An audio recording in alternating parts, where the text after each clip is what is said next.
The Army pilots who flew this plane had a nickname for it. They called it the Widowmaker. Well, I've lost my friend. I've lost my mate. I've lost a father to my children. Good evening, welcome to the program. Tonight's Four Corners exposes the full scandal of the Nomad aircraft project. Back in the 1970s, the Nomad was a source of national pride, an aircraft that Australians had designed and built. The dream was that the Nomad would be commercially successful in this highly technical area of manufacturing, proving that we were indeed a clever country. 20 years on, it's a different story. There have now been 19 accidents and 56 deaths associated with the Nomad. Last week, the Minister for Defence, Robert Ray, announced that the Defence Force was abandoning its use. Tonight's program reveals that the design problems associated with the aircraft were known at the beginning of the 70s, but the critical reports were suppressed. The people who tried to expose the dangers it posed were ignored and humiliated. As David Hardacre reports, the reasons for suppression were cynical and commercial. March 12, 1990 was a near perfect day for flying. Clear skies and just the hint of an easterly. There was only one problem. The aircraft was a Nomad. Mayday, mayday, mayday. Tester 926, aircraft lost control. Yeah, I was up here working on the roof and my wife heard this plane. It sounded queer. And I looked up, I could see him coming across the paddock there, and there was pieces floating off the tail section. And for a little while, he started to lose altitude, and we thought he was going to come down the paddock over there, but the last second it just nosed off and ploughed straight into the hill. Station calling mayday. Say call sign. There was no reply from the Nomad. The accident was sudden and catastrophic.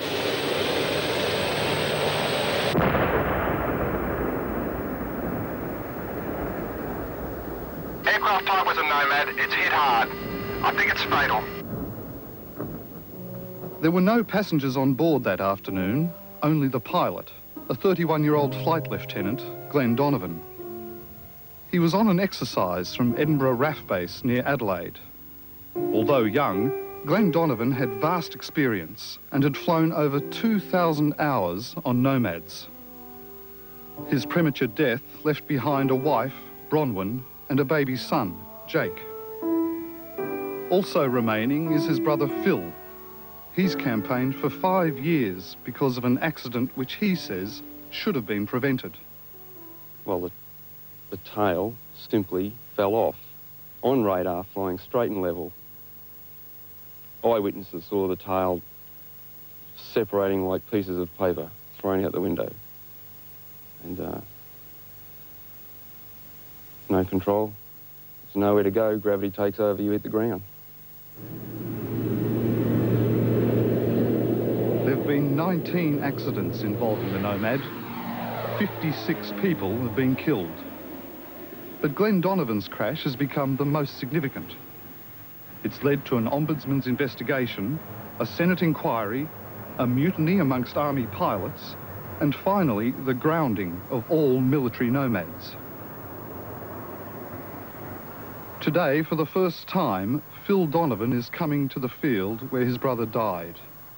Why should I have had to instigate an ombudsman's inquiry and a Senate inquiry into an issue that was pure and simple, and all the evidence came out in regard to people not doing their job in the initial investigations? The powers that be, the authorities in high places, should have taken care of this. Instead, they decided to cover it up and put a lid on the issue. Phil Donovan's determination to get to the truth has led to an extraordinary story of cover-up which goes well beyond his brother's crash here in this paddock. The fact is that from its earliest days, the Nomad's been a troubled aircraft. Those who've worked with it have consistently warned it has fundamental design defects. But as we'll see in this story, those warnings have gone largely unheeded.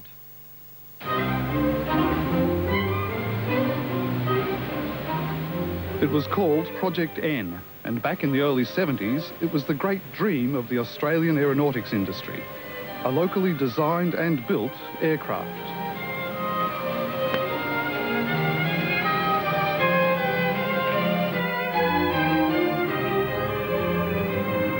The Nomad was designed as a short takeoff and landing aircraft. It could travel at low speeds and was able to land in an area no bigger than a football field. The project meant a new lease of life for the government aircraft factory. GAF will need at least 200 orders to break even on Project N. Australia's military requirement would be only 30% of that. The other 140 planes will have to be sold in a highly competitive field. So, if the government gives the clearance for takeoff to Project N, the future of the Australian aircraft industry will no longer rest with the designers, but with the salesmen.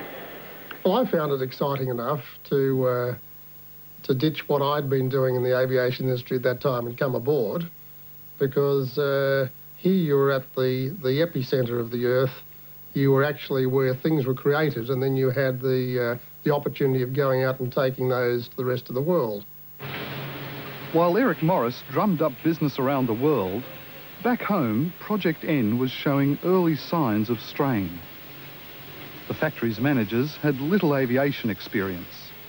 Also, test pilots and engineers were finding problems with the plane's handling. Those problems were due to the Nomad's all-flying tailplane. It was positioned in a way which caught too much wash from the propellers. And the design meant the whole tail acted as an elevator, rotating through a pivot point in the fuselage. It's a very big tailplane for this sort of exercise, but it was given the all-flying tailplane because of the original design criteria. And what problems did it create for the pilot? Well, finding the right balance for the stability and control was one of the problems. Pat Lassie has good reason to know about the Nomad's tailplane. He's in a wheelchair today because of it.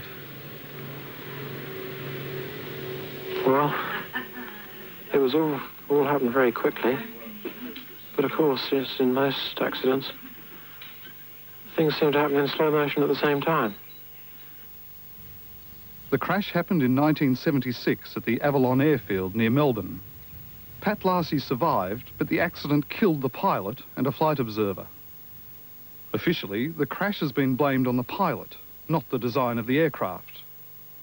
But the Nomad was flying with a modified tailplane to find a fix for handling problems.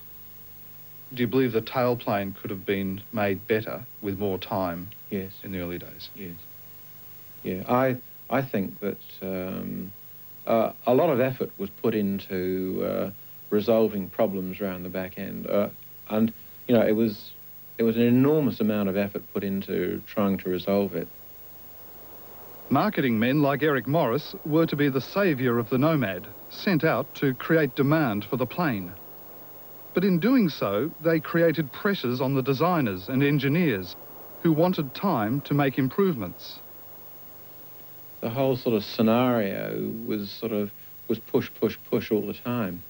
Did you bring any of your concerns to the attention of management at the government aircraft factory? Oh, well, I wrote reports on every flight I made and made comments about the problems that we were having. Were the problems properly addressed? Well, I had the feeling sometimes that the thoroughness involved in looking at some of the problems was missing a bit.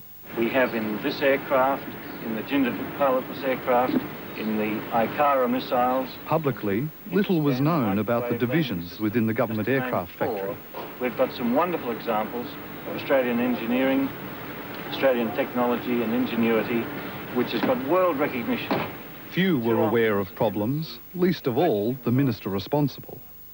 Everyone, including the very senior departmental officials to whom I spoke, were quite ecstatic about it. And indeed, they wouldn't have had a situation where the Deputy Prime Minister, Doug Anthony, was selling the aircraft in Saudi Arabia, and where I'd been encouraged to speak to Hindustani Aeronautics Limited in India. Oh no, it was... On June the 6th, 1979, Ian McPhee told Federal Parliament that opposition criticism of the Nomad was not justified. He declared to the House, The Nomad is an aircraft of which we can be proud. I went to the government aircraft factory often. Every opportunity was there for me to have been briefed. I certainly would have asked the right sort of questions, but as we've seen from Yes Minister, sometimes if you don't ask the very question, you don't get the answer. What we essentially try to do is marshal the orders of probability by a process of analysis and by summoning whatever. On the same day Ian McPhee rose in praise of the Nomad, the Secretary of the Defence Department, Sir Arthur Tang, was writing a confidential minute to his minister, Sir James Killen. The permanent head refers to damaging new test reports on the Nomad. He warns that releasing the results would have a catastrophic commercial effect, and that the documents, if made public, would be destructive of a national commercial enterprise. Supporting documents referred to safety hazards found by the tests. Were you ever told that? No. That, in fact, that minute was written on the very same day you made the statement to the House, reassuring members of the airworthiness of the aircraft. That's very troubling. And did that minute go to Sir Alan Cooley, do you know? I'll show you the minute if you like.